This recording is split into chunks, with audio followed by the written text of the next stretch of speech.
Hello, family. This is your friend Kenesha, and welcome to another episode of Momentum Mondays. That's right. This is where we get our week started off right, get our mind started off right, get our heart started off right, and get our feet, because we're people of action, started off right. Remember my mentor, Chris Robinson from the John Maxwell team. He says today is do day. That's right. We're going to do that which we know we ought to, even if we don't feel like it. Remember, my favorite word is transformation. That word transform means to make a thorough or dramatic change in character, form, or appearance. And when I break that word transform down, I have trans, then form. Trans, the acronym that I've deemed is taking real people like you and myself and navigating them towards success. And form is forcing ourselves into radical metamorphosis or focusing on the right mindset. And what is that mindset? We've been talking about all I do is win. All you do is win. And you might say, Dr. Kenesha, this is my problem. I just failed. It's okay, so did I. But it doesn't negate the fact that all you do is win. Remember, Dr. John C. Maxwell says what? Everything worthwhile, it's not here, it's not there, it is uphill. So if I know that, then I'm going to be in for the fight of my life. You are going to be in and ready for the fight of your life. So what's the fight? K-N-O-W, fear. I'm going to know fear. I'm going to understand that fear is part of the process. Failure. What do I do with failure? Failure is my friend. Last week we said the failure stare down. Don't blink your eyes when failure comes up. You don't blink, you stare it down. And I'm going to go back and read to you probably one of, just a quote that I absolutely love. This one's by Henry Ford when it comes to this notion of failure. Because see, you think that when I say all I do is win, you think I mean that I never make a mistake. I don't mean that. I mean exactly what I said. All I do is win, even in the mistake, even with fear, and even in the failure. All you do is win. Period. Finito. Think on that. Let's go back to this quote by Henry Ford. Henry Ford said this: failure is only the opportunity more intelligently to begin again. It's the opportunity.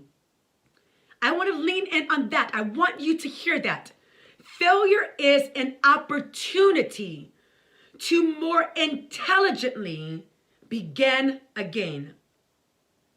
So let's look at what does the word failure mean? Simply, it's a lack of success. So are you saying, Kenesha, that when I don't have success, I win? Yes. Remember, when I fail, it's a lack of success, but that lack of success is an opportunity to more intelligently start over, begin again. Now you know what not to do. That's the perspective that I want us to embrace. And I have a couple of quotes for you, and here's the first one. This one is by Ariana Huffington, and she said this: we need to accept that we won't always make the right decisions, that we'll screw up royally sometimes. Understanding that failure is not the opposite of success. It's part of success. It's part of success. So our thought for today is failure works for me. Failure works for me.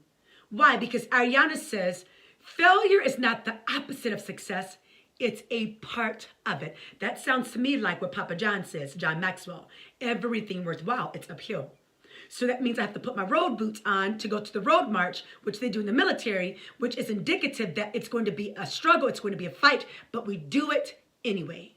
And here's what Thomas A. Edison said. And we all know Tom. He said this: I have not failed. I've just found 10,000 ways that won't work.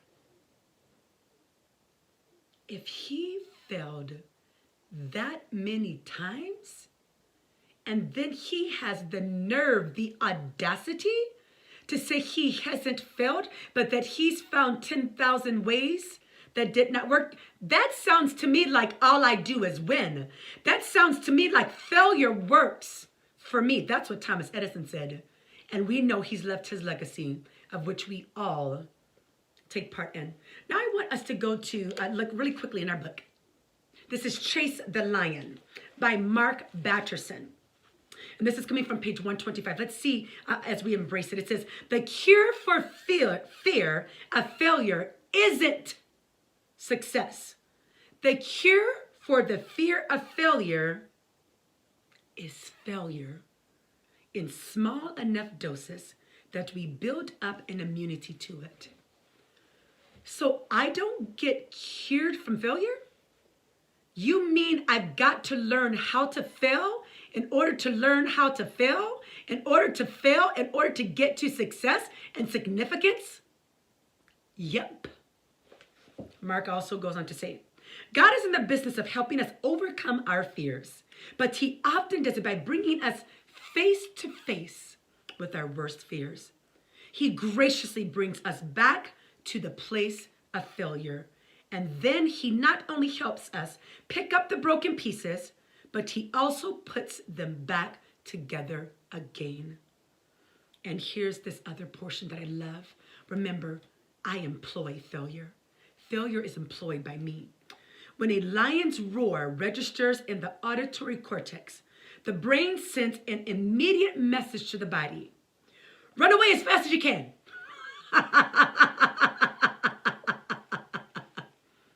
And I'm pretty sure that's what I would do. That's the normal reaction. But lion chasers, you, lion chaser, me, we are not normal. They don't run away from what they're afraid of. They run toward the roar. They don't seek safety. They seek solutions that scare them to life.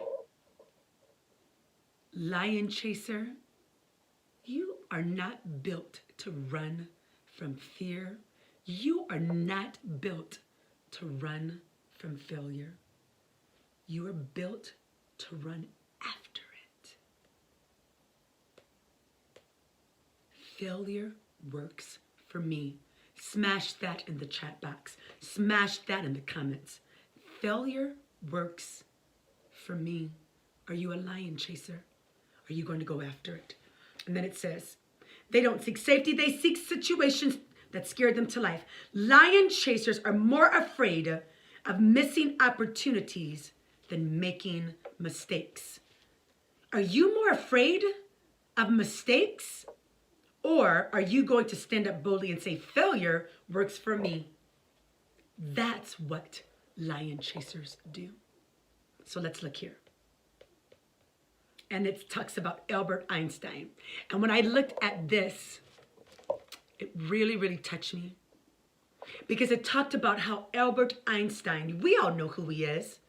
He was intelligent. But when you look at his life, it seemingly seems filled with failure after failure after failure. Here's what he said. He said, success is failure in progress. He said, to this day, here's what a quote says.